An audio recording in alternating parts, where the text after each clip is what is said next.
Well, everything's rolling, guys. Today we got Justin Keith. He's owner of Killer Performance, and he's basically one of the best car builders as far as details that I've ever come across.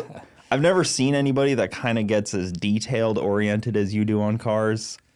I feel like that's been your specialty since I met you. They're out there. I mean, it's always been one of my things I pride myself on is not only does our stuff perform, it also looks the part too. It's kind of always been my formula since when I first started modding cars in my garage back in the day. And then, doing the racing stuff with the Street Car Takeover, it's just, transforming my, street cars into more race cars and, what is a street car? What is a race car? Yeah, also debate. Part owner of Street Car Takeover, the largest traveling street car event in the country at the moment. You guys go state to state.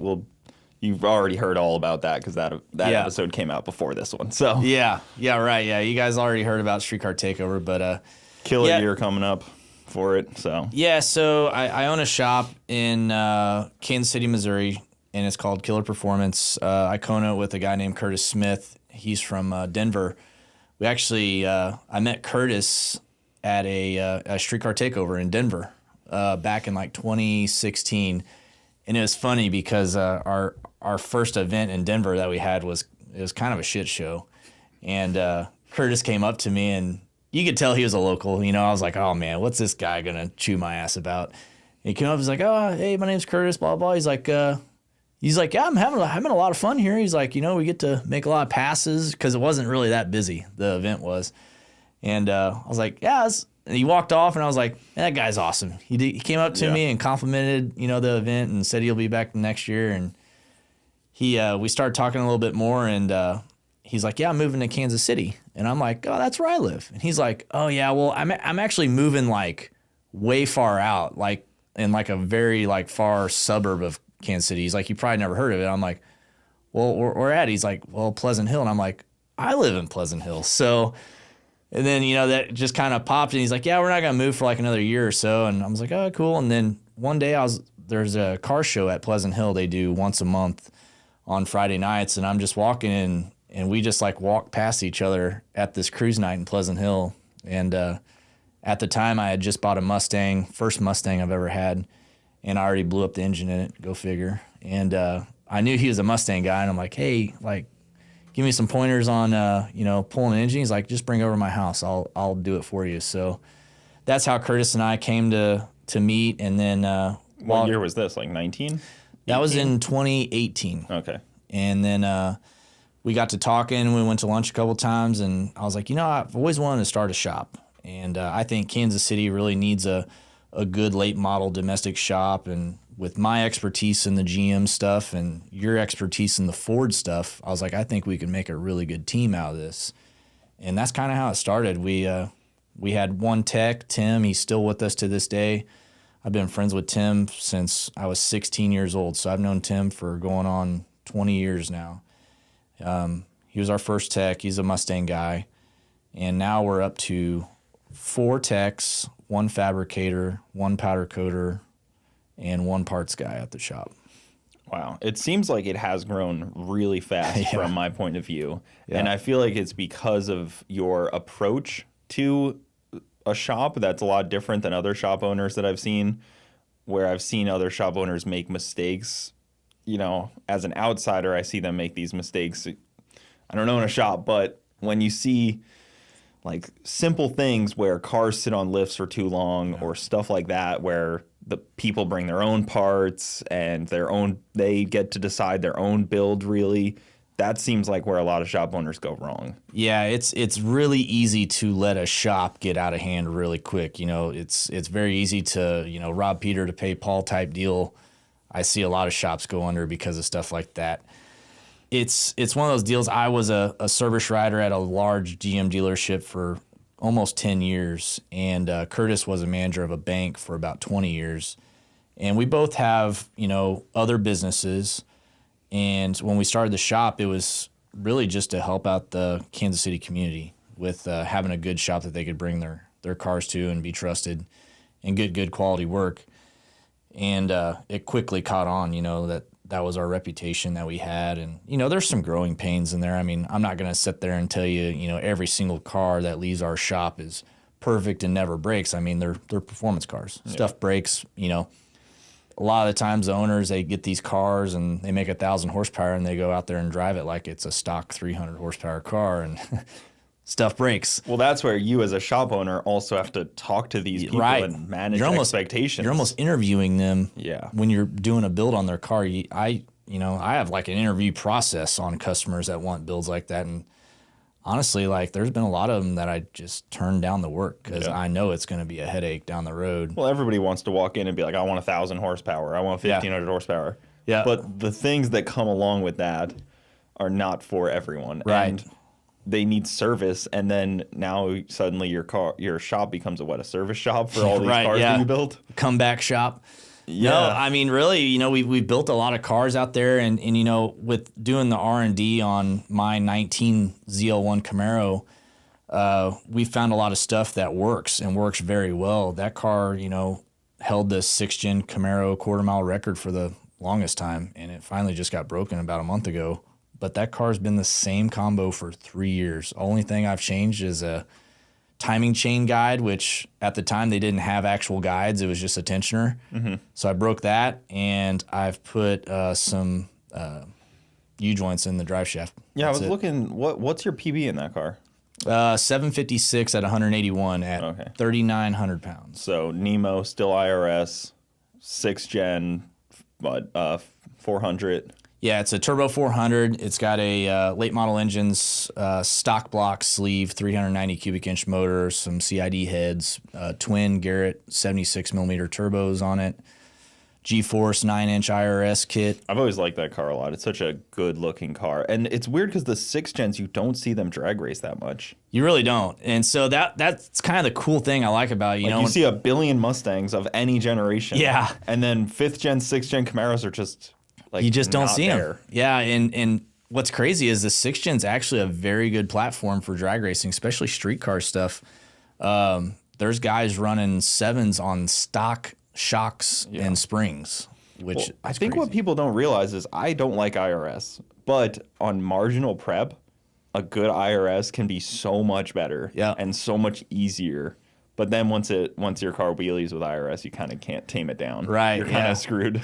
Yeah, my best 60 foot is the best 60 foot in 6th gen currently right now is a 116 with a 275 radial on it, which for a 3,900 pound car, that's boogieing. Yeah. But I will say the IRS is very inconsistent at the track. I mean, there might be a time when it hooks and you can go up on the same exact prep, everything the same, and then it just spins the tires. Yep. Or then wheelies, like a lot of IRS cars end up doing. Yep. And then once they do that, you're kind of like, you don't know where to go because you can't tighten the front on an IRS car, really. Yeah, not really. No, you can't. And so it's been a learning curve, but I race that car quite a bit.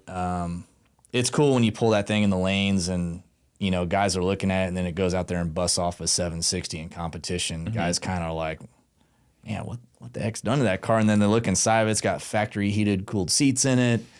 I mean, everything's there. Yeah. Which is crazy. And yeah, you've raced that car for a while like that. You probably have 200 passes on it. It's got like 416 passes on it. Holy cow. Yeah. I've kind of kept track of them over the years. But yeah, that car was basically tracked from when it had 200 miles on it, brand new, all the way. It's got 4,200 miles on it now, and it's mainly all street or all track. All on the track. Yeah. Yeah, I've seen that car a few times. Last time we were out, it did some crazy thing. I think that was when it broke what you were talking about.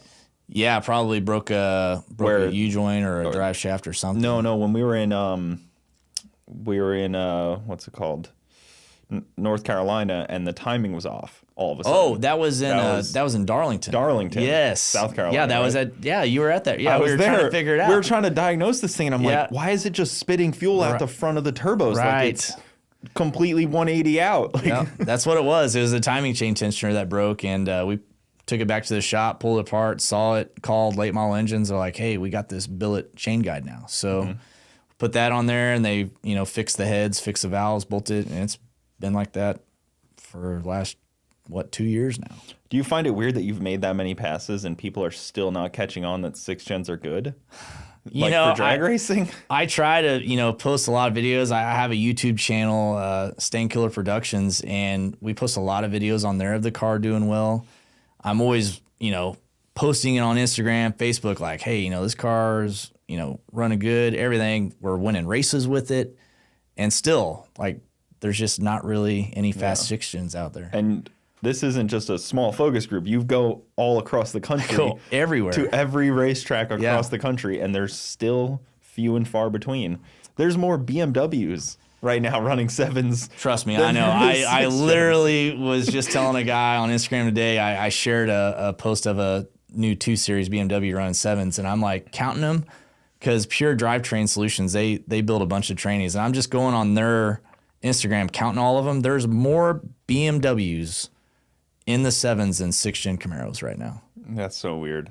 And we're talking like 20, 21 and newer BMWs. These haven't been around forever. Yeah. So that's pretty and also pretty crazy. With BMWs is weird because you have to buy like the right one with the right motor, right? Like the B58. B58. Isn't that the goal? Yeah. So you're basically most of your BMWs, like your M, 2 Series cars, all have the B58 in them. And then you get to the M3, M4 cars, they have S58s. Or if you just buy a standard 3 Series M car, like I forget, it's like a 340i, those have the B58. Okay. So they are pretty similar across the board. They're pretty similar, yeah. The S58's technically a little bit better. Don't quote me on this, guys. I know a little bit about the BMWs, but I'm pretty sure they have better rods and pistons in them, hold up to a little bit more power. And I'm pretty sure the S has 2 turbos, Bs have 1 turbo. Yeah. And the Supra also has the B58.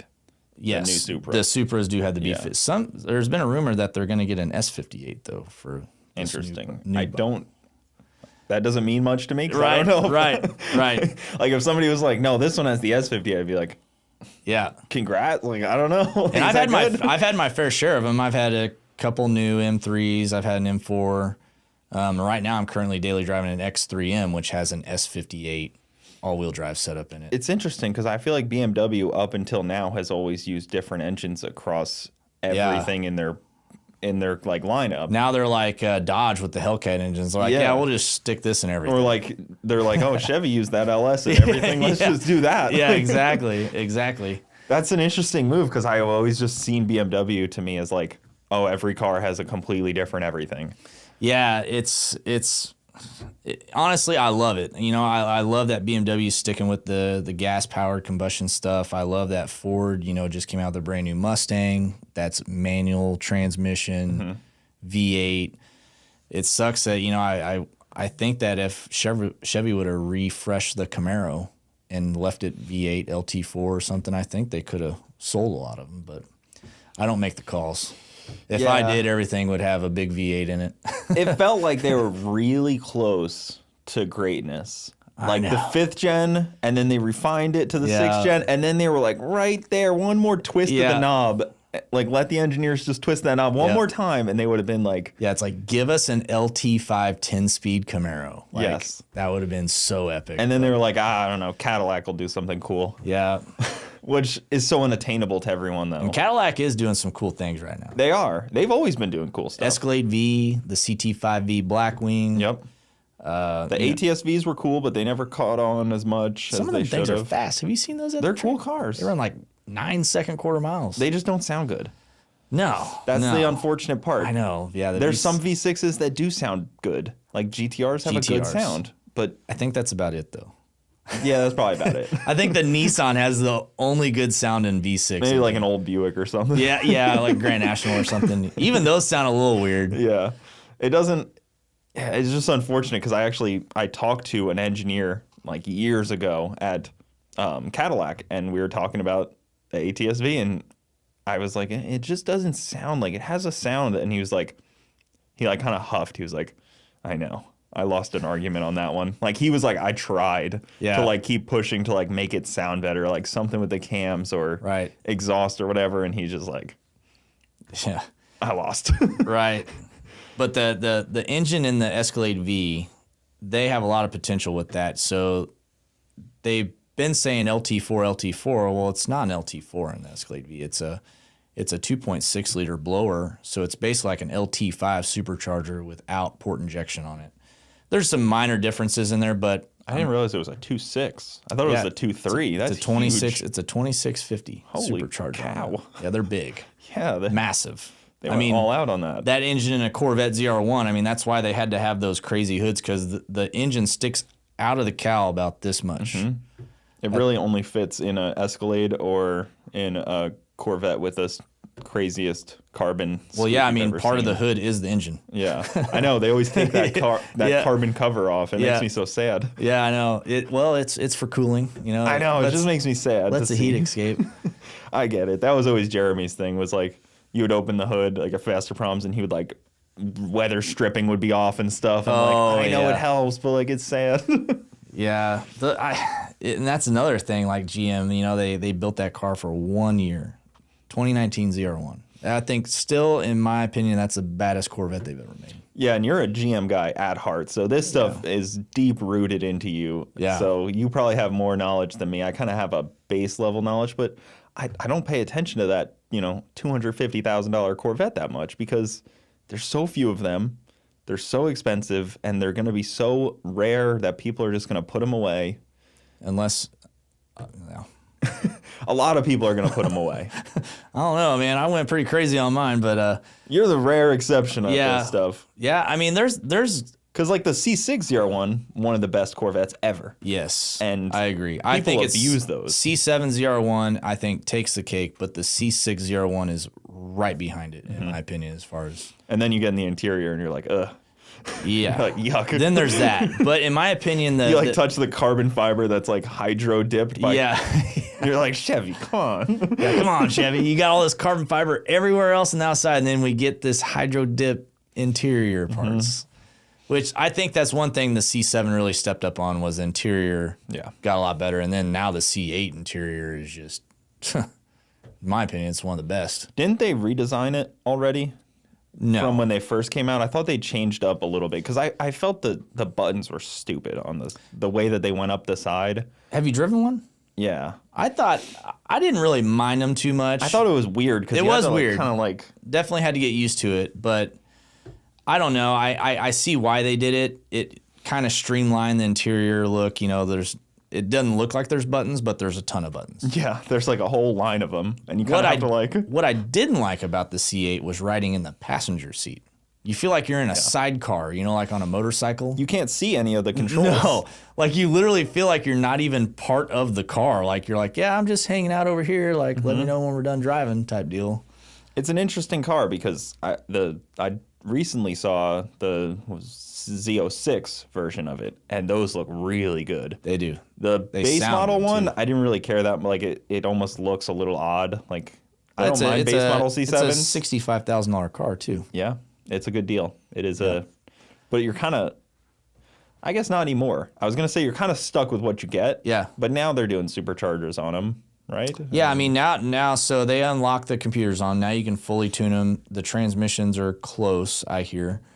But yeah, guys are making 1,000 horsepower on them. Yeah. And right now it's just the trans tuning is the only thing that's kind of holding them back a little bit. But that car with a blower is probably really fun. Yes. Yeah.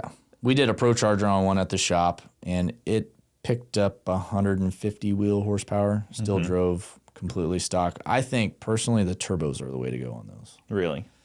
I know location-wise it's great. Yeah, location-wise, the power, with the turbos, it's basically unlimited at that point. Yeah.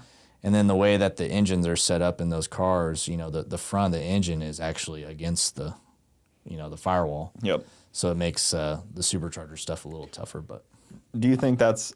I'm normally not like a convertible guy or like a Spider, but I feel like those cars, it's acceptable. They pull it off. Then you can hear everything too. Yep. And that makes it kind of enjoyable. Yep. I like the hardtop convertibles on the Corvettes. The only thing I wish that it completely covers the whole engine up, which isn't really a big deal.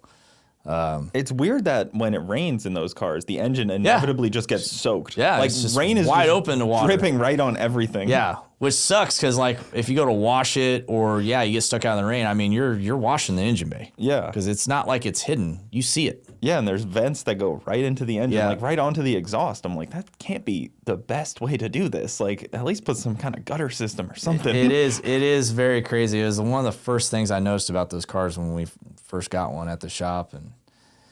But you know, they're cool cars. For the price point that they are. I mean, think about it. I mean, you can get a brand new C8 Corvette for almost the price of a loaded out Mustang GT now. They're almost the same price, which is crazy. Yeah. And now with the modability, it kind of makes it pretty fun. But the Mustang GT, man, you can do anything with those things. You can. The ceiling on a Mustang is pretty unlimited. How fast you can. But it's still a Mustang, Cooper. I know, but you're a Mustang guy now. You used to be. I've had one. I've had two. I feel like you used to be a Corvette guy, Chevy. I'm an anything kind of guy now. If it's cool, I like it. Dodges and across the board. I've had pretty much just about everything, and Audis, BMWs. You're kind of branched out from when we first met. But I'm still a GM guy. You just had the red Corvette when we were first Yeah. knew each other, and it wasn't even like badass yet at that time. No, that car, I owned that car from 2014 to 2020. And it, you know, mid-8 second car, first Power Glide C7 car. It was cool. I liked it. It was just time to move on. I'd be curious if, you know, you asked people that follow you what car they know you most for. I can already answer that. It's the silver 4th Gen Camaro. I think so. Yeah, I have people all the time comment on my YouTube like, man, I've been following you since you had the 4th Gen silver Camaro. And, you know, back in the day, Cooper, on LS1 Tech, which was a forum, it still exists, but back when forums were the hot thing, you know, I was very active on ls1tech.com from 2003 to probably 2014. I did all my builds on there, and the car I had pretty much that whole time was a silver 4th Gen Camaro. It was a 2002. It was nitrous. It was turbo. I'm not kidding. I'd go out and street race that car. I'd probably run 50 passes a night in that thing. I'd bring 2 15-pound bottles of nitrous, and I'd go through both of them in one night, just out street racing. Yeah. And love that car. And, you know, it's just one of those deals where once I went turbo with it, it just felt like I could just never, the car hated me. It's like, whoa. I like the nitrous. You switched me from nitrous, now I got this turbo on here, I don't like you no more. When was that? That was probably 2012. I put the turbo kit on that car. Okay. And I mean, it ran good. It just didn't like me after that. Was that thing still stock ECU at the time, or? It was. And then I sold it. The owner put a fuel tech on it, and I actually bought the car back and redid everything. And it still did not like me. So I sold it again. He remembered you? And then that guy redid everything. And yeah, people were like, you should just get it back. I'm like, I will never own that car ever again. It just hates me. I just have it in my head that car just does not like me anymore. Well, and then I remember you bought the red one also back, or a different red one, 4th Gen. Oh, the SS. Yeah. Yeah, no, that was a cool. Kind of did a similar, you were like starting to go down the route. I was starting to go down that route, and then I quickly cut myself off. I'm like, I'm not doing the 4th Gen route again. That's whenever I decided to do a 6th Gen Camaro. I started into the 6th Gen stuff. I feel like for you and your business, newer cars are the route. Like an older car, you can't sell parts for that. You can't, like, you're not going to convince. And for your shop, I'm sure you don't want people bringing in an older car like that. No. You want new showroom floor stuff. Exactly. And modify that. Yeah, I get a guy, on a new car. He calls me, he's like, yeah, I need work done on my car. And he starts with, it's a 98 through or an F body. I'm just like, ooh. Yeah. Okay, well. Well, inevitably, it's had 1,000 hands on it at some point. Yeah. It's not just like. None of them are stock. We did have an F body come in. We've only worked on a couple in the shop. One of them was a Hugger Orange 99 Camaro SS. Had like 14,000 miles on it, bone stock. We did some stuff on that. And then we had a 35th anniversary SS come in with like 40,000 miles, bone stock, just a couple months ago. That's nice when they're stock. Yeah, exactly. But even so, getting people to touch F bodies is tough as well because Yep. most people don't want to touch an older car. Exactly. Yeah, so we kind of just stick to the newer stuff. Our I would say our car that we see the most at the shop is a 6th gen Camaro, and then we've been doing a lot of F-150s. Mm-hmm. And then, you know, back in 2020, when the world we thought was ending, everyone was on YouTube and trying different stuff. Well, I got this itch to build a 90s Chevy truck. Yep. And I was like, it'd be cool to just put an LT4 and a 10-speed, because at the time I was taking all that stuff out of my ZL1, and I was putting the turbo kit on it. Mm-hmm. So I had this 10-speed, an LT4 engine just sitting here. I'm like, I'm going to put this in a 90s truck. I think Bunch of hand-me-down parts. Yeah, so I bought this really clean teal 1993 regular cab short bed 2-wheel drive Chevy truck. It had like, I don't know, 45,000 miles on it. It was a cream puff. And we started building this thing. I started uploading videos, and it was like that truck was an overnight sensation. It got hundreds of thousands of views, every single video I posted of it. And ultimately that turned into like almost like a second level of killer performance. Right now we're building number 9 at the shop. And these are full builds, frame off, LT4s, LT5s, suspension, brakes, everything. And we're doing them all on like cream puff low mile trucks. So it became like a resto mod-ish. Like you wouldn't want to call it a resto mod because the interiors are still factory. Yep. The interior, we keep the factory interior, and we try to keep the exterior factory or factory looking.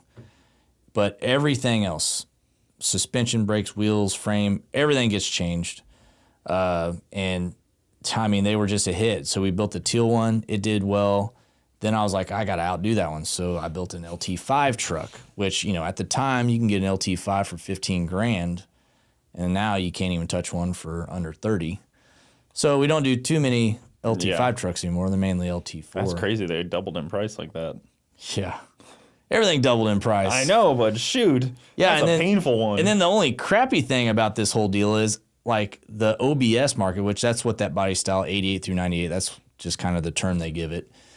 It made the prices on all those trucks go up. Mm-hmm. So I kind of created like, I'm not saying that I had everything to do with it, but it's a thing. I feel like I helped it out tremendously, that market. It's a thing. And I've always, you know, growing up, I was never a huge truck guy, but I love that Tahoe body style. Yes. Like what Garrett gave away, that one that you guys built. Yep. That is one of my favorite body styles. 2-door. Like, I wish they made the Tahoes now 2-door still. Yeah. Like, those are the best body style. I wish I would have kept that Tahoe, but Garrett talked me into giving it to him. Did you know he was going to give it away? I did know he was going to give it away, okay. and honestly, the guy that has it is awesome because he actually he takes it to car shows. He drives it around the country. Exactly. He's a good owner. If someone's going to get something like that, one of our builds, I would hope it's someone just like that guy. But whenever I gave that thing away, built it. I didn't give it away. Whenever Garrett gave it away, but we built it for him. I didn't think it was going to be hard to find another one. Well, turns out it's hard to find another 2-wheel drive, really clean 2-door Tahoe that doesn't cost a fortune. Yep. So that's a problem I'm running into with that. I want to build another one, but I'm not spending $50,000 on a stock one that I'm just going to rip apart. Yeah, take everything off of it, but you need a clean body to start. Exactly. And we get guys that call us all the time. They have a truck that they want us to build, and it needs body work, it needs interior work. And I always tell these guys, it's like, you're getting ready to put 6 figures in a truck. You want to make damn sure that truck is nice. Yeah. Because no matter how bad a shape it is, you can restore it, but it's never going to be original ever again. That's funny. Me and Garrett just talked about the other night. He was like, I keep buying shitty cars and building them instead of just spending the extra money up front and buying a nicer version of the car I'm going to build. Because even like his Fox body and like Ruby, like they're not great examples. Yeah, and then you end up going down this route of $100 grand. Doing it all anyways. Yeah. But then you end up with like rust spots and like stupid things. And you're like, I could have avoided this. And that's our formula for those trucks. Every truck that we build has perfect condition interior, almost perfect condition exterior. most of them are all factory paint trucks, just like they were, 30 years ago. I saw that brown one you were building. Yeah, so that's the only truck that we've done, and it's actually in Fort Myers, so it's not too far away from me. Oh, okay. He wanted the truck painted a certain color. He wanted the interior done, and I will say it turned out I like that brown. I do. It's a Zeus bronze metallic. It's a C8 color. The C8, when I first saw that C8 color, I was like, I think this is my favorite color it comes in. I think a lot of people would disagree with you because they only made it like 1 year. But I liked it. When I saw it driving around, I was like, this is a really good color. Like, it's, because they build a lot of basic colors for those cars, and that one kind of had like something special to it. Do you see that like green, like seaweed green looking color that they have out now? GM's so weird with colors sometimes. I don't understand that. It's crazy. It's almost like they're bringing out colors that were cool 5-6 years ago. Yeah. It's like, why not just bring like the Nardo gray color? Now they got that out. It's like, you guys are a little late to the ball game. They probably ordered a bunch of that green in 2020. Yeah. And it just finally came in. And they're like, well, we got to spray something. Yeah. It's like, well, let's just make a bunch of black and white and red Corvettes. Well, it's even like the Supra's in green. Like, if that color came out today, nobody would be like, oh, wow. Yeah. But then everybody loves them on the Supra. I like the green colors. You remember that green Trackhawk I had? That thing was sweet. Yeah, that was a good car. That was a nice one. Yeah, that's a good looking color on Trackhawks. But I just saw Garrett's, the one that he gave away is for sale too. Is it for sale? Yeah, I can't believe they want $100,000 for those things. I went and picked that up for Garrett.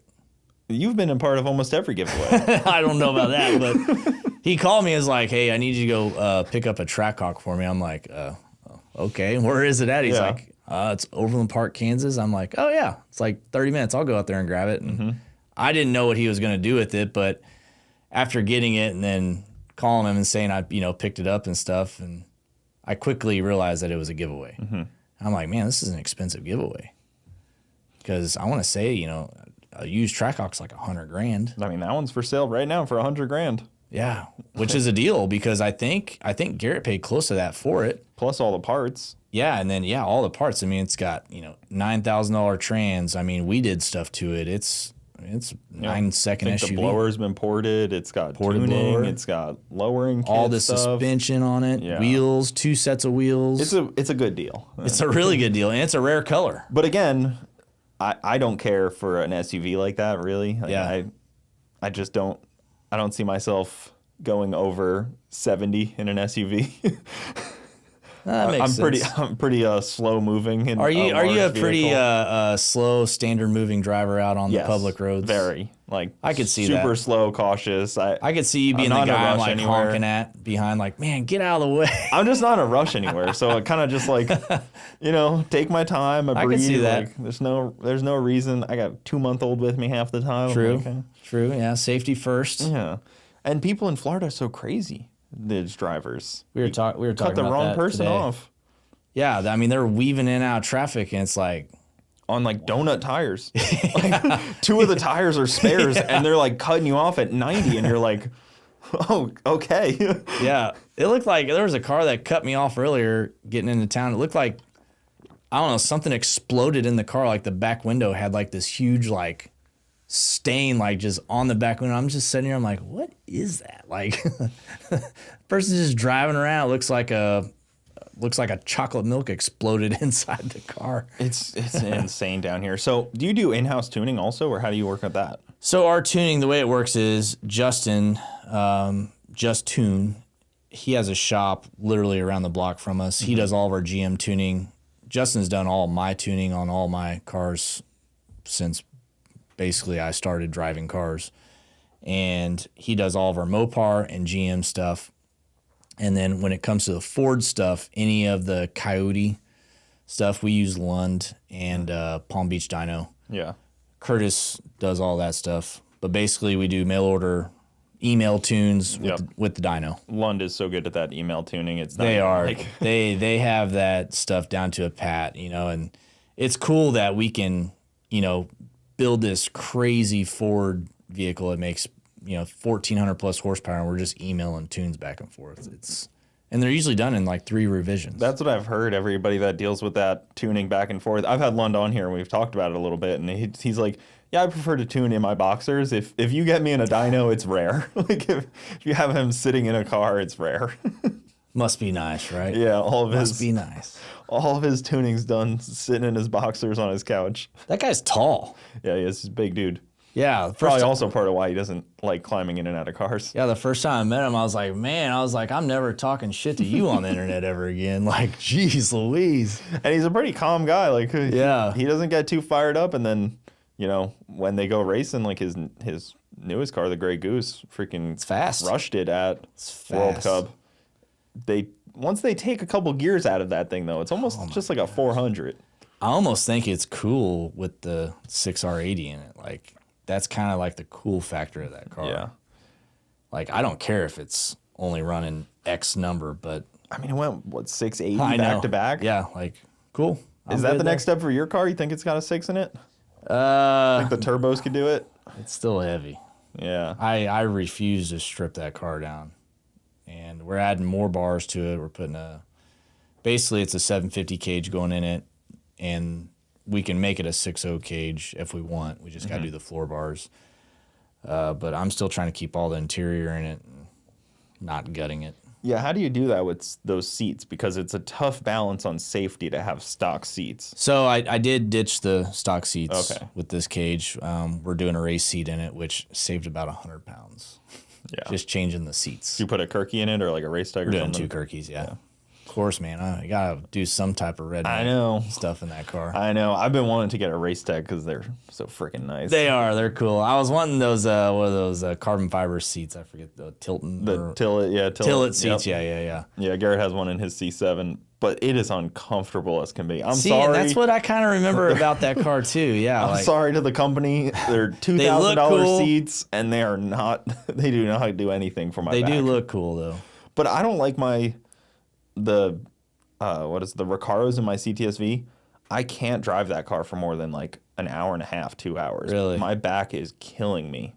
They just are not comfortable. It's that dad life. Yeah, I don't know what just it is. Getting old. I feel like that's the case. Speaking of backs, man, I was loading up all of our merch yesterday, coming down here, and I like pulled my back, like threw my back out, and so like I was getting out of the gas station, filling up the truck last night, and I looked like a freaking 90-year-old man limping around. So I had to get some def for the truck, and I couldn't even lift the def up off the floor, and I had to ask this lady at the gas station, I was like, I'm embarrassed to ask this, but can you carry this def out to my truck? You're lucky that... She just kind of looked at me. I was like, on my back. I cannot do it. And I was by myself. Yeah. You're lucky it's a Ford and they put it in a reasonable spot. If you have to put it in my GMC, well, it's under the hood. No, it's a GM. It's a GMC. Oh, is it? Yeah. Oh, I thought you had the Ford truck. Well, no. So the GMs, they actually put the def by the gas tank now. Okay. Which I don't know whose idea. I know what you're talking about. Under the hood. Like, let's put it in the most inconvenient spot we can possibly find. I don't know what the thought was. Like, I've talked to people like Alan, and he's like, I hate having to put, like, he used to have to, you know, he's about 5'5", you know, doing that is not fun. Yeah, it's like, geez, it's like, do you want me to delete this truck? Because I will, just to not do that. Plus the ugly ass tank on the side. Yeah. They could have at least made that look a little nicer. Yeah, and I think they redid those on the new bike because I don't notice it like I did on my old truck. It's so bad. Mine's a 2017, and if you took the running boards off... Oh my gosh. It looks like a whole nother gas tank down there. It's like the lowest part on the whole car. It's like the afterthought. They were like, oh shit, we got to put I don't know what it is, like a 10-gallon tank up here. It's 6 gallons, I think, is what they hold. Yeah, it's I would imagine it's like... I wish they held like 50, so I didn't have to put definite all the time. Be convenient. That's a whole nother thing. Or just get rid of them. That'd be nice. That would be really great. It's like let's protect the environment. Okay, so we'll have people put this exhaust fluid that cleans your exhaust, but we'll have them put it in with some plastic containers with giant plastic straws. And it's all gonna fail at 100,000 miles, and it's gonna cost them a fortune. It's like I'm sitting here filling up this def, and I'm like, what does this actually do for the environment? Because I'm not buying it. Like you're having me fill this thing up with this huge plastic container, and it's going to go to a landfill somewhere, probably end up in the middle of the ocean. I throw mine all in the ocean. Yeah. Bring them all out to right into the ocean. Yeah, I mean, that's what they want to do with the jugs. Yeah, you talk about, people griping about a straw you put in your soda. Think about one of them sea animals getting a hold of one of them death straws. Oh, man, that thing could take they down get like stuck in it. That thing could hurt a whale. You wouldn't believe what that thing could do. Yeah. It's like, they're like those jugs that they used on Jaws when they were shooting Jaws to make sure it didn't bob down too far. Yeah. It was the exact thing. They're dangerous. Will you guys mess with diesels at your shop, or is that like no. big don't When talk someone to us? calls me and asks do we work on diesels, that's a no. Sometimes it's a hell no. I don't work on those. Will you, like, I know you have a parts guy. I was going to say, because we were talking about restoring all those trucks. Some of these guys that won't have their truck built by you, they could probably call you up and get all the suspension parts, though. Right, yeah. So we use, QA1 suspensions on all the trucks. But to help everyone that doesn't want to fight through drive shafts and this guy and that person, you probably can streamline all that. Right. We're actually working. So we have a new website up now and a new online store for Killer Performance. And we're in the process of it. We're putting every single part for the OBS builds that we do on the website. So people can just go on there and click and buy whatever they want. That probably would help a lot because, with new cars, it's a little easier. But I often get into this struggle all the time of like, these companies build these badass parts, but then when you go to need something, you don't even know they exist. Yeah. Like I worry about that with like even like Motion Raceworks. I'm like, there's a guy building his car right now that doesn't even know these badass parts exist. How do you educate that person? But I guess that's always the struggle. But like, it's just things kind of fly under people's radar sometimes. It's crazy. You don't know some of this stuff exists until you need it, or like you're at a point on a build of a car where you need this, and you go and start searching. You're like, holy crap, someone makes this part. Yeah. And Motion Raceworks, I feel like Doug's done a great job with bringing out stuff that's kind of innovative for racing and making stuff look good, but also perform good, which is one of my biggest key things. I use a lot of motion valve covers on the LT builds that we do, and then the new shifters are awesome. Honestly, there's a lot of we could go on and on. See, about stuff. We sit in different spots on this because my car, it literally is like I only see it as like a tool to turn on a wind light. Yeah, that is like. Yeah, I don't win at all the races in the world. It's like a grudge car. I just don't think about like, oh, it needs to look like this doesn't look perfect. Like I'm more just like it needs to just like fulfill one job in my life, and looks doesn't have to be part of it. The last time we were at the track, I'm pretty sure you were cleaning that thing with brake parts cleaner, like the paint. The paint. It's got 300,000 miles on it. Still though, I'm like watching you. I'm like over here. I'm like, what is Cooper doing? I'm like. Here, take a microfiber, do something. Here's some spray wax. Like, I felt so bad. Yeah, it's sad paint. But, like, that's, I got that car for a reason. I didn't want to use, like, a super nice car and then end up, because I see that in racing all the time. People get a super nice car and then, like, the second, like, a ding or, like, a dent or something happens to it, where you've had this, it's, like, a big thing. And I wanted to, like, enjoy the racing a little bit more without worrying about what the car like body looks like. I got you. And I mean, it happened to you when the tent hit Nemo. That was not a fun deal. I almost had a heart attack that day. See? That was here in Bradenton. Yes, when that happened. It was. Yeah, we're setting up for Streetcar Takeover. I have my ZL1 sitting there all nice and shined up, and then all of a sudden our brand new 20x10 tent flips over and literally creases the rear quarter panel. Yeah. In like the worst spot. And like right where that kind of like whatever body line weird. I looked at it and I'm like, this thing is going to need a whole new quarter panel on it. And a guy I know up in Kansas City, Josh, he messaged me and was like, send me some pictures. I sent him some pictures and he's like, bring it up to me. He had the car for like a week, 2 weeks. Went back. He completely PDR'd that whole thing. I wish you guys could see this because it was some of the most amazing PDR work I've ever seen in my life. Mm-hmm. But you can't even tell. Still to this day. Yeah, it was a rough dent just because of it being on the crease of the body. And luckily it did not scratch the paint. That's insane as well. Which was crazy because it was a hard impact. But even, me and Brett were talking about this with his new car. He's like, I don't worry about it as much as my old one because it's just a wrap. Yeah, you rip a bumper off, you just put a new one on there and rewrap it. Rewrap it, yeah, it's super easy. And then sell your old one for 80 grand on eBay. Exactly. Did you ever get paid for that, by the way? No, eBay is like, eBay's fallen apart in the last 5 years. Whoever bid on that bumper and didn't actually pay for it. Scumbag. Yeah, scammers. It was supposed to go to charity.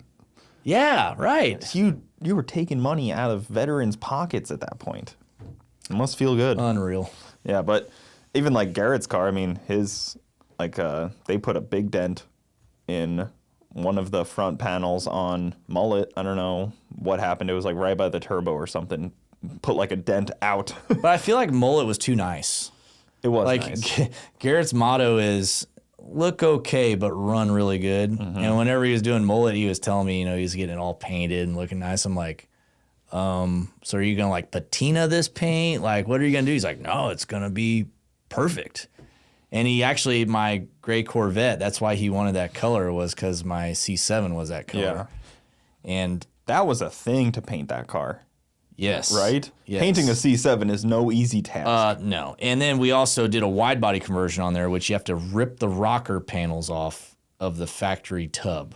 And that's not just like you take it off. Yeah. That's so when I was having it painted, they had to rip all that stuff off, and everyone thought I wrecked the car. I'm like, no, I didn't wreck it. I just wanted it a wide body kit on there, and my painter just decided to talk me into painting it a whole different color. Mm-hmm.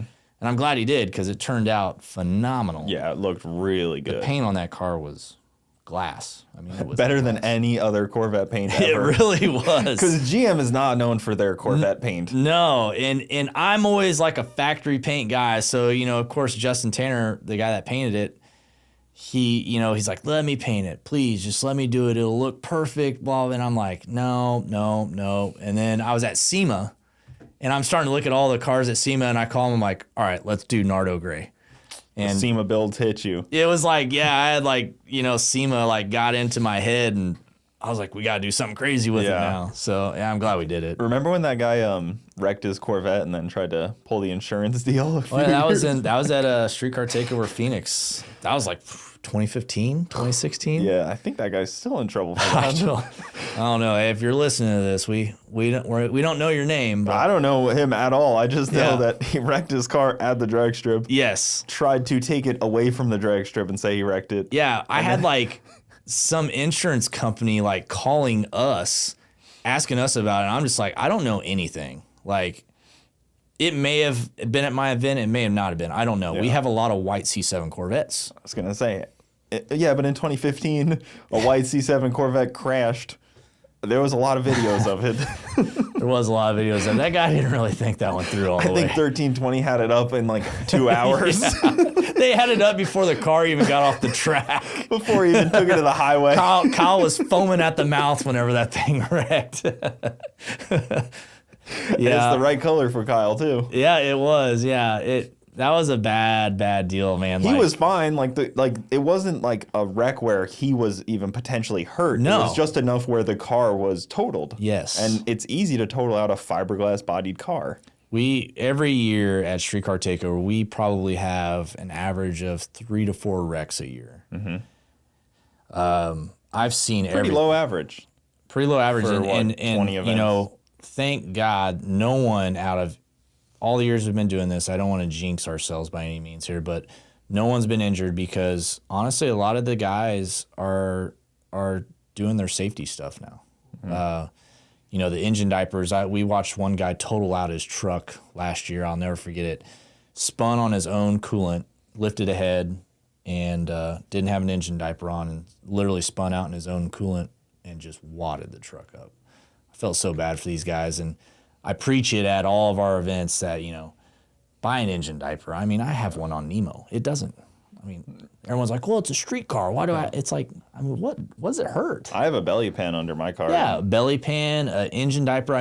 Little stuff like that. It may be a $200 part. Mm-hmm. That $200 part may save you your life or your car or both. It's a pretty easy investment. It's hard to get people to invest in safety. It is. Very easy for them to invest in I've been one turbo. of them too. Yeah. I've been there as well. We've all been there. Yeah, we all, everybody, if they really are honest with themselves, can look at their car and be like, this should be safer. If it's not wheel studs need to be upgraded, or like, you'd be surprised how many little safety things, if you really look at a car, you need. And we're all guilty of it. But then NHRA rulebook is also, 5 miles thick. It is thick. I will say they are getting better on the newer cars. Like, a 2019 Camaro doesn't have the same safety, precautions as like a Fox body Mustang. I mean, Chase, the guy that owns Street Car Takeover with me, always gave me crap over Nemo running, high 7s, low 8s with a 8-point cage in it. And I'm like, I feel safe in the car. Like, it's a full interior. It's got probably 12 airbags that are still hooked up and will go off if I wreck that car. And why should I have the same safety standards as a 1992 Mustang?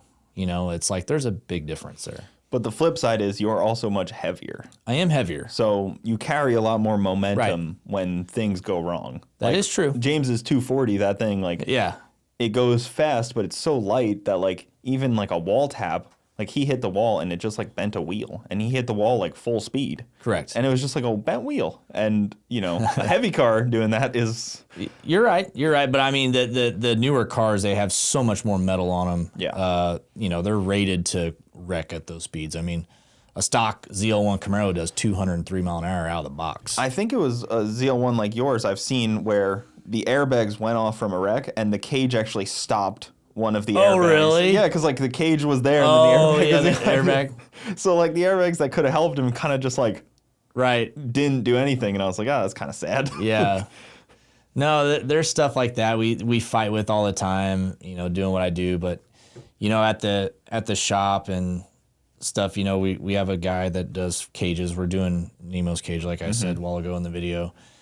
It's definitely something that guys really need to start paying attention to. Well, even you as a shop owner, do you bear any how do you go about that? Because somebody can walk in and be like, oh, I want 1,500 horsepower. They roll out of there with their stock car and go to the drag strip with their drag pack. Do you feel like you as the shop owner are like, dude, you need a little safety? Because we all know shops. I mean, not anything against them, but Jeff Hageman, for instance, he was in a 220 mile an hour GTR and unfortunately wrecked and lost his life. And the car only had a 6-point cage in it, which it's not the shop owner's fault, but it, retrospectively should have had more safety in it. And we all can say that now, of course, but running half mile is even scarier. The speeds that these cars are going in the half mile with hardly any safety stuff is mind blowing to me. So then you start to think oh man, these shops, do they push for safety more too? Because it's tough. And then especially a shop that has customers with huge budgets. Yeah, leaving without safety is scary. It is. I mean, there's a lot of cars that we do at the shop, and it's hey, we can do your cage. We need to get in. We recently just started booking cars. We have a GTR coming in this summer for a full cage in it.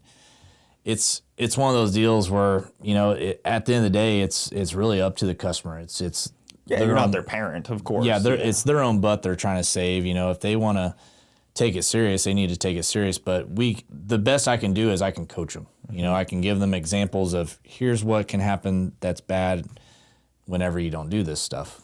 And then that's the flip side too, is you've been racing a long time. You may have customers that don't have racing experience, but they have the budget, and that's normal. Normal people often not until they're 40 years old can afford to do this kind of stuff.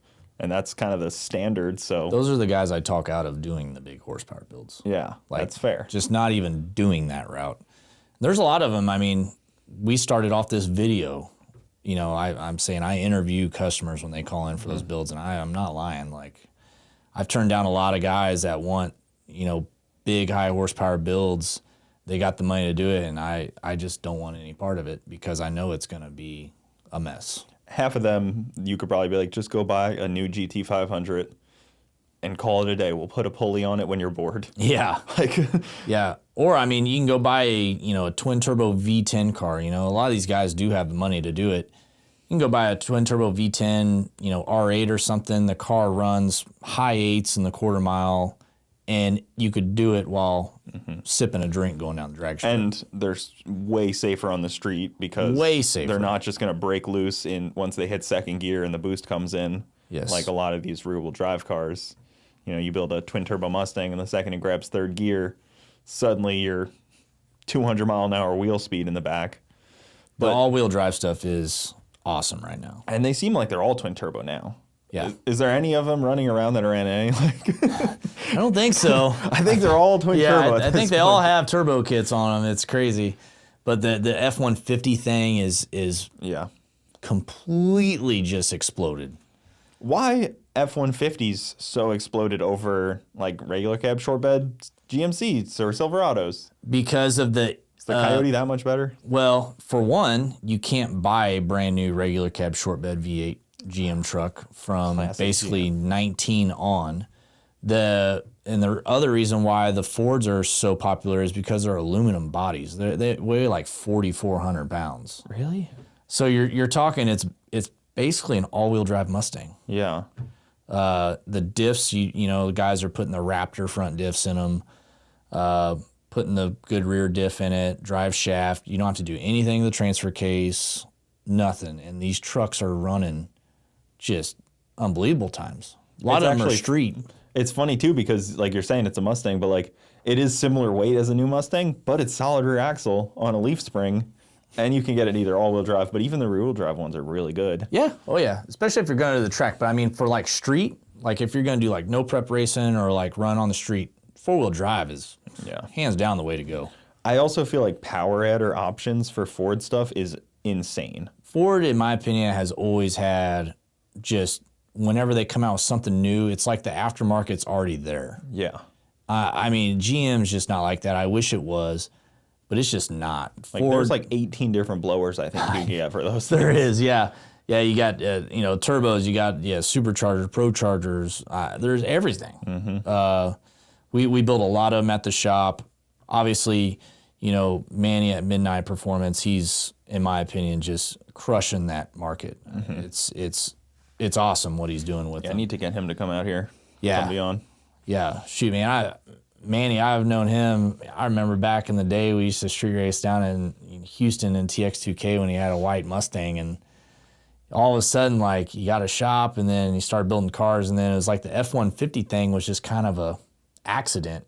From the outside looking in, it was. Yeah. I don't know if that was tailored to be that way, but definitely looked like he just built one. It was awesome, and then it just all just snowballed. I feel like some people catch a random car and then catch their stride in like this industry. Mine's the 90s trucks. Yeah. And same with like the F-150s for a lot of people, and him being one of them. Like you catch your stride in a vehicle and suddenly you can just like take off from that. Right. And you don't have to focus on 1,000 different cars. You could just focus on one thing really good.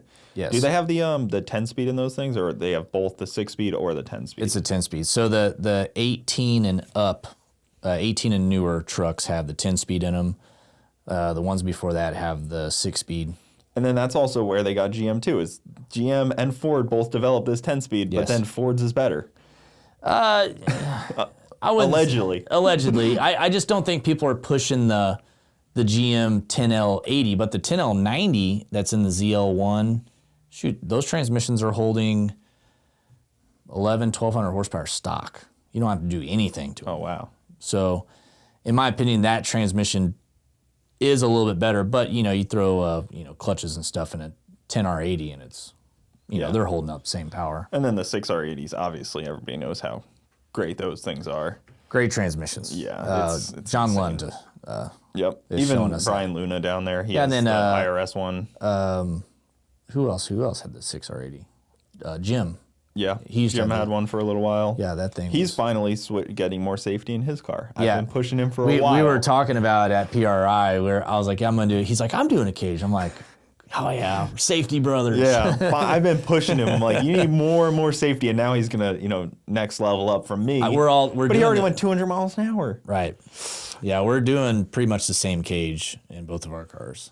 What's, your car is odd because, you know, the Coyotes can get away with the small turbos, but you need a lot more turbo on your car. But then you kind of get into that weird spot where it's too much turbo down low.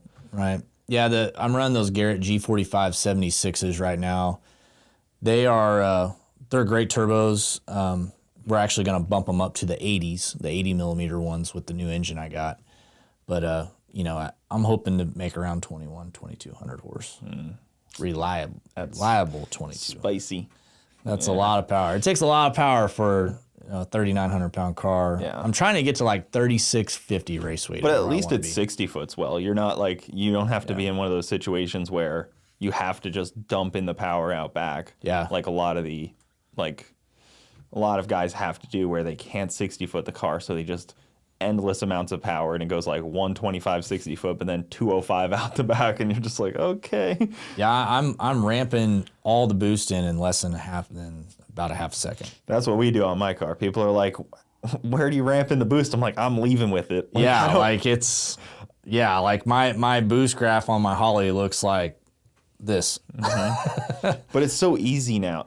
Easy to make that kind of power. It's not like a mystery. You just have to pay the guys that build the good motors. Yeah. The fast forward race engines, or like the LME, or what is it? Who builds your engine? LME. LME, yeah. Yeah, and props to those guys, man. We've been running LME and customer builds, my builds, and I'm glad this table's wood. We have not had any issues with them. Mm-hmm. And I mean, Nemo's engine is probably the most impressive one to me. I mean, that car makes probably 1,800 horsepower and has probably 220 passes on that power level, quarter-mile passes, plus roll passes. And they're pushing pretty far, too. They're not just sitting. Like, they just announced more billet block at PRI, right, for the LTs. Yep.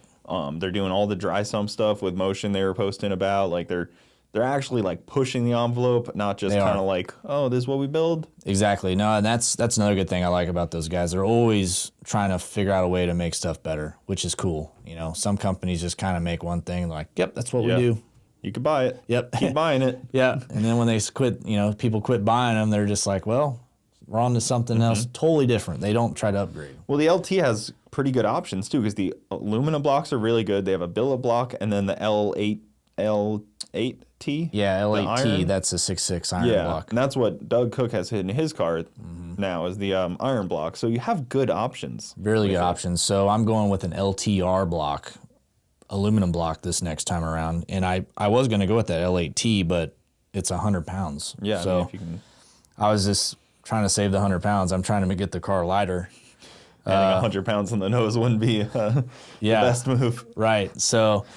But, you know, those engines are great. The one thing a lot of people don't realize about the LT engines versus LS engines is, you know, that the head studs are bigger, head bolts are bigger, which helps keep the head down. The LTs really don't have any issues pushing heads, pushing gaskets. The main problem with LSs. Yeah. They are guaranteed to kick the head gasket out. 100% chance. And what's crazy is the LTs don't even have those little head bolts like the LS has. Thank God, those are the worst. It just doesn't even have them. Like the 6-bolt, if you ever had to do like a 6-bolt LS head, where like you have like that little wrench in there, and they're like, how do you torque that to spec? You don't. You just kind of hope. Yeah. It doesn't make any sense on that deal. No. But you guys are getting a drag strip by you, so that should elevate your whole area a lot of drag racing. Absolutely. That's going to be great for testing builds, YouTube content, everything. Because right now the closest track to me is Heartland Park Topeka. It's 2 hours, which I'm not a big Heartland Park Topeka fan just because I hate the layout of the track. It's crazy. But, you know, Tulsa's 4.5 hours from me. Gateway's, 4 hours from me. So having a track literally 19 minutes. Quarter mile. From the doorstep of my shop. Yeah, quarter mile. Brand new facility. Brand new. Was it Flying H, right? Flying H Dragway. Shout out to them for investing money in a drag strip right now is probably a scary thing to do, so shout out for them. Hey, Scott's the owner of that place, and man, I give him some major props. I mean, he's definitely passionate about the sport, and that's evident. I mean, he's building this track right now, and everything's just super high. Yeah. Concrete, everything. Building materials high, and he's doing it. And it's a concrete track. Like it's It's asphalt all the way to, I believe, the 1,000-foot. Okay. And or no, 1,000. It's asphalt to the 8th mile, I believe. And it's concrete, but it's the good asphalt. You know, it's the really nice stuff. I'm excited for that. I love seeing new facilities and new blood because it puts everybody else has to be on their toes too. Absolutely. There's a lot of stalemate in drag racing where there's this phrase of like, oh, we've always done it that way. Yes. So somebody new where they don't have like, oh, this is how we've always done it. You kind of have to do things differently. And I'm sure you'll have promoters already pop up as soon as it shows up. I mean, you're kind of a U.S.-based promoter countrywide, so a little different. We've been dealing with it, you know, this last couple of years, you know, with tracks closing that we go to, you know, like Bandamere in Denver. Yep. That was probably our second or third largest event all season. It's, you know, obviously they closed. Phoenix was another one that Have you heard updates on I haven't the heard Bandamere family? I've heard a lot of like rumors on, you know, like maybe the track's going to be open another year or two before they get the new one built. I don't know. It's all rumors, you know. But I have not officially heard anything directly from the you know, Sporty's family, Bandamere family. I know they're trying to find a new facility, but I think the problem was they had to finalize selling the old one before they could invest in a new one, which inevitably leaves this gap, which I worry once you have that too much of a gap, you kind of like lose interest. Yeah, I don't know if they're going to lose interest, but you know, of course, like it slows you down. Like it's a kick. It does, but you know, I put Kansas City as an example. You know, our drag strip closed in 2012, and here we are in 2024, and there's more hype over the opening of that drag strip more than anything I've seen in a long time. And we are hosting Car Takeover out there April 26th through the 28th, and we are their first event. Like actual. That's event. awesome. So it's going to be a stress test. It's definitely going to be a stress test. We had a meeting with Scott and Scott, and I was like, wow. You know, it's cool. You know, sure? we're the first event. He kind of looked at me and he's like, yep. He's like, we'll see how you guys do. You know, like, you know, they're learning just as much as everyone else, but at least with us, you know, we put these on in different facilities all around the country, so we have a good idea on what we have to do.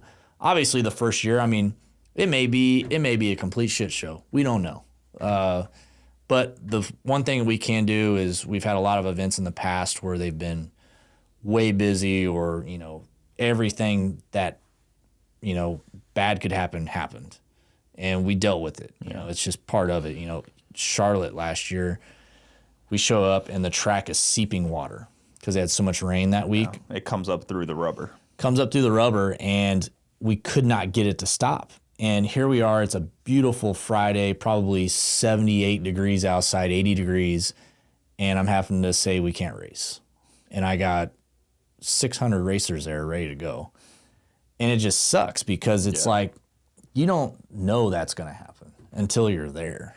Well, it's funny too, because my hope for when you guys have this event at Flying H is it's so crazy that they literally can't contain it. Like it has to almost be such a big event that like people are at the gates trying to get in. It will be. It's going to sell out. Like it's going to be a shit show because it has to be. Because that's what's going to be fun about it, though. Yeah. It's going to be a freaking party. If it was so quiet that it was like, you know, manageable, that wouldn't be good. Yeah, you want it to be filled. Yes, and I know there's going to be those guys that, you know, wait until like 2 days before the event to register online, and it's just not going to happen. I mean, it's already close to sold out. The whole thing.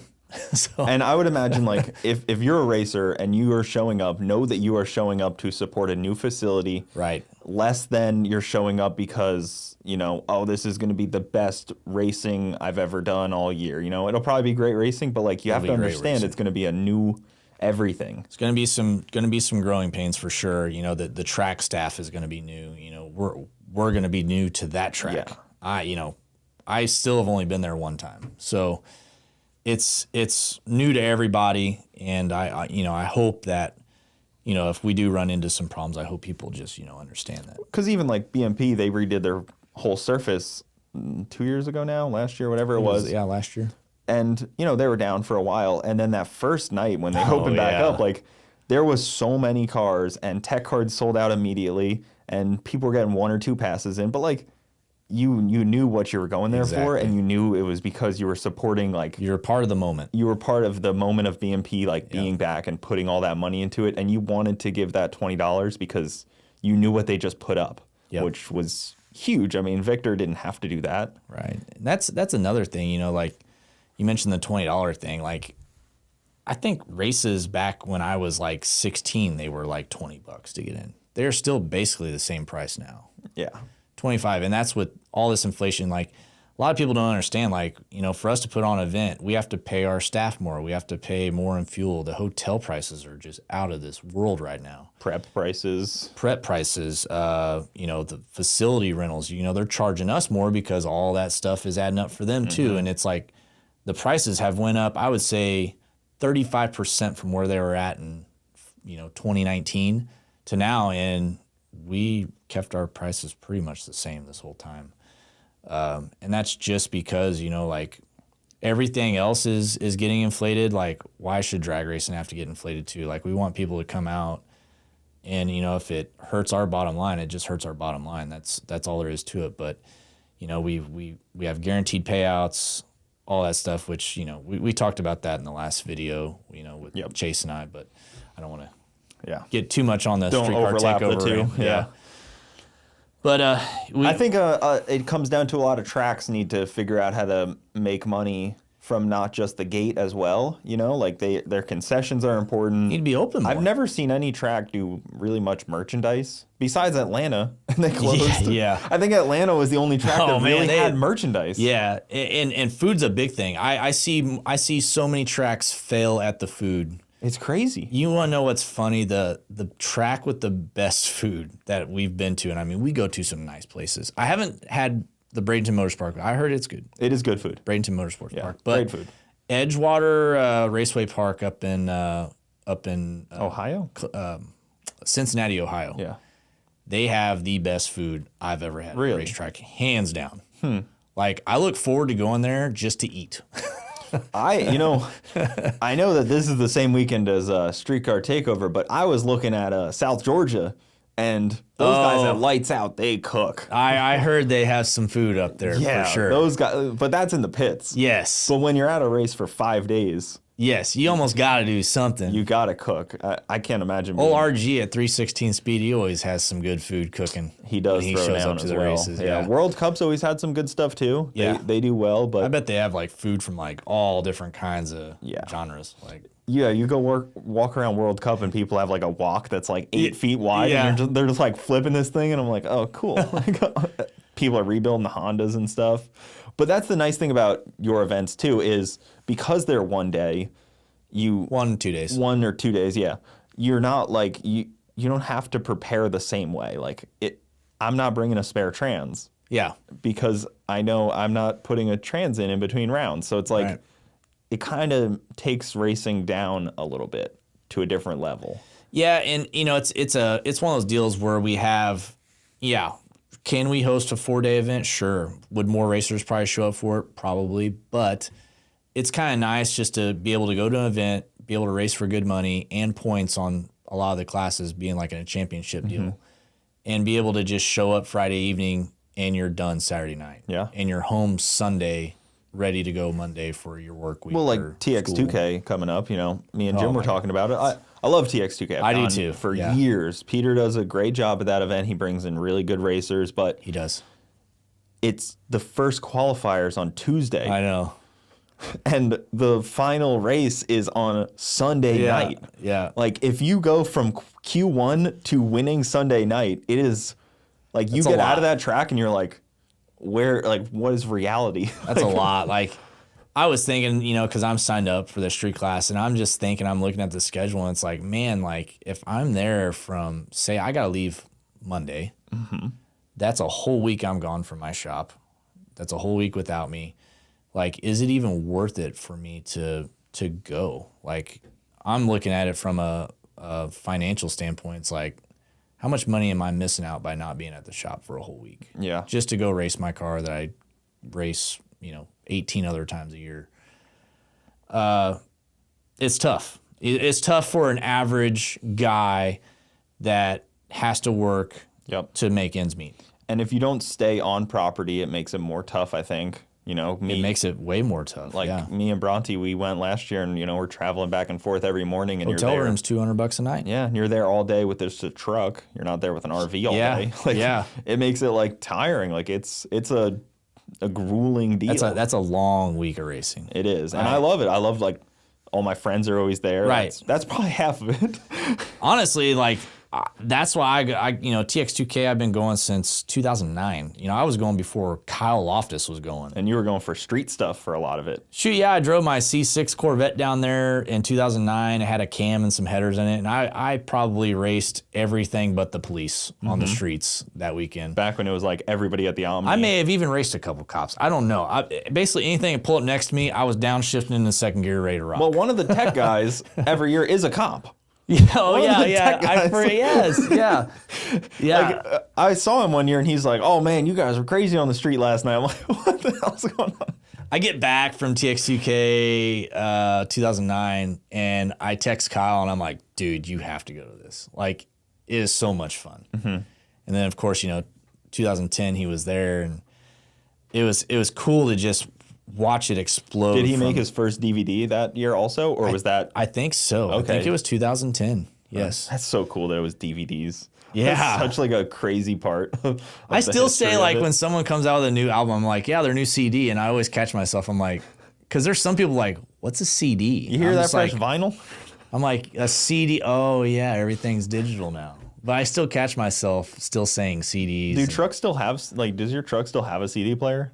When did that stop? I don't think it does. Because I feel like my truck does in 2017. I think which is crazy. 2017's did. It was like right in between the screen and the HVAC controls. I think it has one. My Audi R8 has one. It's in the back. It's like right here. Somebody in the design meeting was like, "Guys, we don't need a CD player anymore." We'll just put it back there. Yeah, put the switcher in the in the trunk. It's funny. I get in those old OBS trucks, and there's still like cassettes in there, like still in the trucks. Like when I buy them sometimes, and it's like, man, you put it in, you gotta rewind it, forever just to get to a song. The cassettes, my first car had one. They're actually nice because the aux cords from a cassette is actually it works really well. It does actually. Yeah, it works better than most aux cords.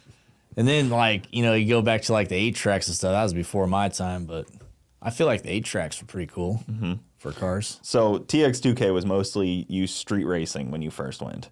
Oh, yeah. Like, 2010 was not, you were going to the drag strip?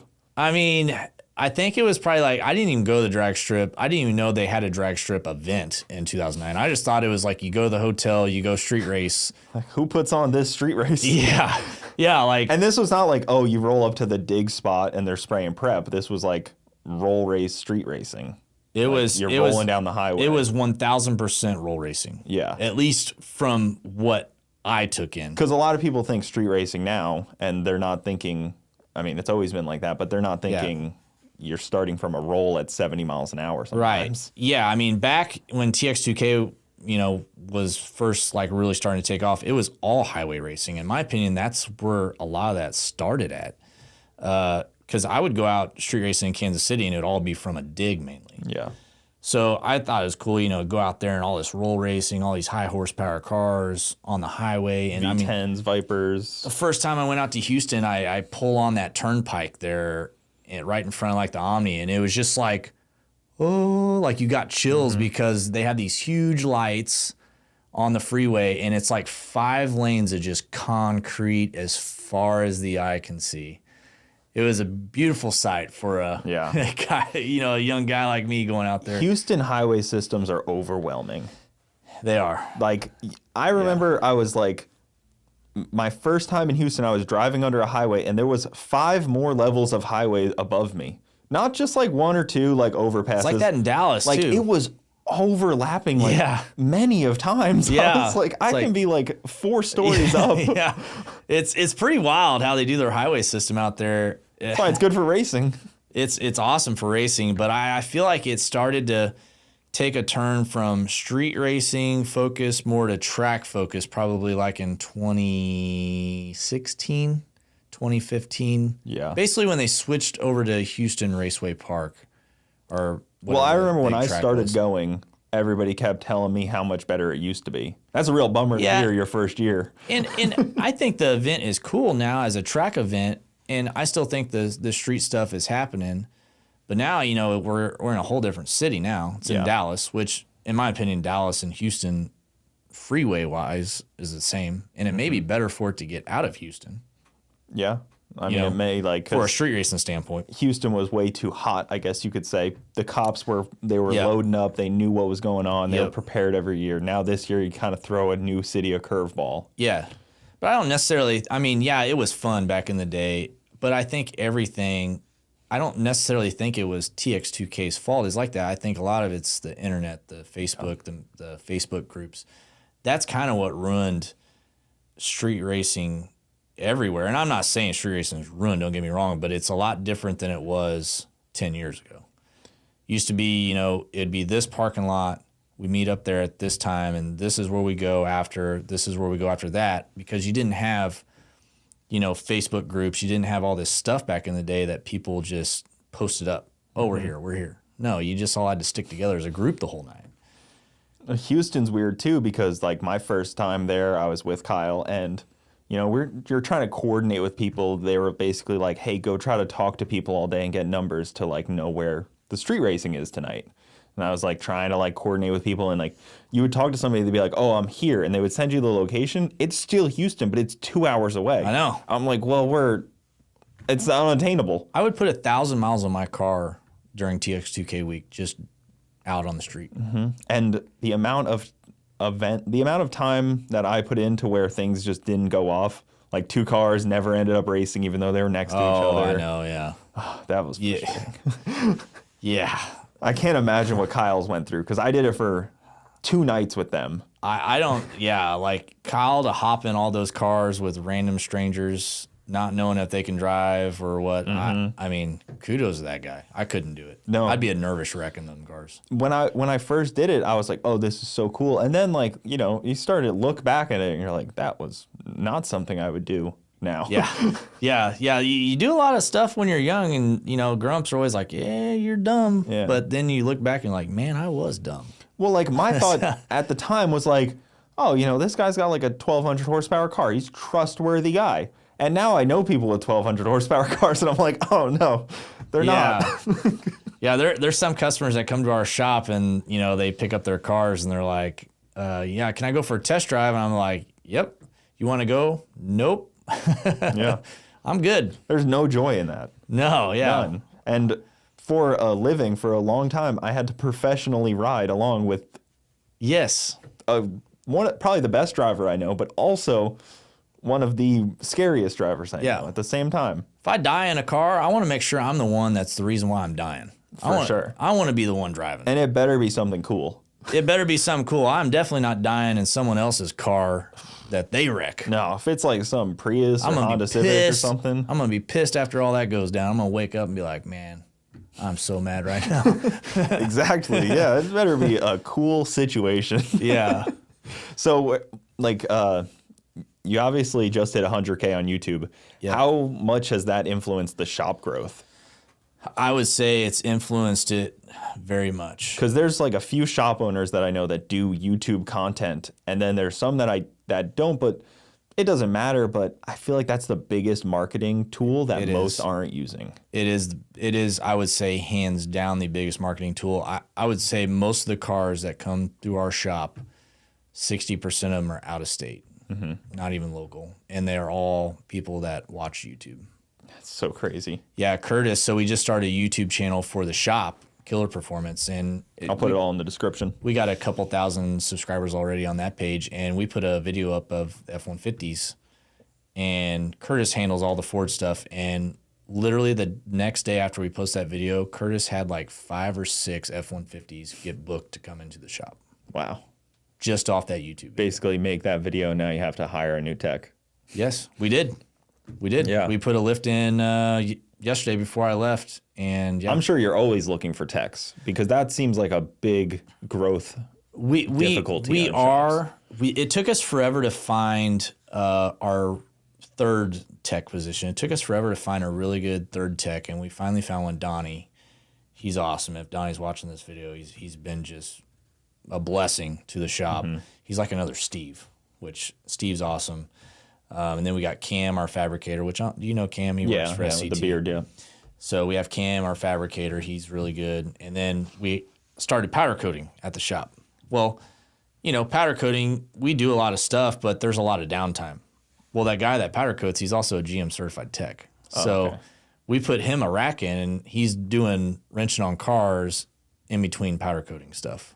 That's nice. And he likes it. He stays really busy with that now. And he's a really good tech. That seems like a difficult part because like a lot of shops can get business, but they can't get the techs. Yes. Because there's a lot of people that want vehicles built, but there's no techs that are actually doing good work. A lot of shops don't want to pay for them, though, either. That as well. We pay our guys a lot. Yeah, that's something Jage told me about, too. He's like, I pay my guys really well, and that's why we don't have a big turnover rate. Right. I would say our techs at the shop are probably some of the highest paid techs in Kansas City. Do you think that comes a little bit from your knowledge of, like, dealership work? Because you have to kind of compete with a dealership a little bit because you know what it's like there? Yeah, I mean, I don't really say I have to compete with a dealership. We do a totally different... The work that we do at the shop's totally different. But those guys could work at dealerships as well. Absolutely. That's why you have to compete. Like with employee, you have to compete with a dealership. Correct. Yeah, and every single one of my techs came from a dealership. Yeah. Every single one. That makes sense. Yep. But we pay those guys well. We love those guys. We treat them well. You know, we're always doing stuff for them. Every Tuesday we buy lunch for all the guys. Christmas time we give them good bonuses. We give them, you know, paid vacations off. There's a lot of things that we do for those guys, and they appreciate it, and it shows in their work quality. Yeah. So, it really does. Well, the question, I guess, started with YouTube being an important part of showing the things firsthand, because, you know, Facebook and Instagram are okay. I think Instagram's like trash anyways. It's kind of gone. But it seems like YouTube for shop owners is the best way. Like Fran is really good about that. RPM up in Maryland or Delaware, wherever he's at. And then even like look at Jeremy from Auto. Yeah, I mean, Jeremy's done a lot with YouTube. He's done well with the YouTube stuff. Because people can get to know a shop owner like no other. Yeah. Like you actually get like who the person is. Yeah. We get customers that come in that have booked just because of watching our YouTube videos, and shoot, man, they come in the shop and they already know everything about everything we're building because they watch all of our videos. Shoot, sometimes they know more about it than I do. You know who else? Shout out Tin Soldier. Yes, another one. Jason, really good about that stuff. He's super connected to every person on his, like, it's just, if you watch these as a shop owner, you realize the importance of the connection to the people. It's tough to do as a shop owner. I know a lot of shop owners, they think they feel dumb with the talking into your camera phone or something. But guys, I'm just telling you right now, if you can do it and do them well, it will increase your business more than you can imagine. Yeah.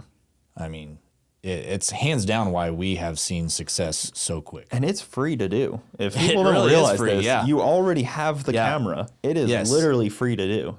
It is. But yeah, the 100,000 thing was awesome. I've had YouTube for a long time. I started out posting street racing videos back in 2012, and there was a period of probably 5 or 6 years where I didn't post anything.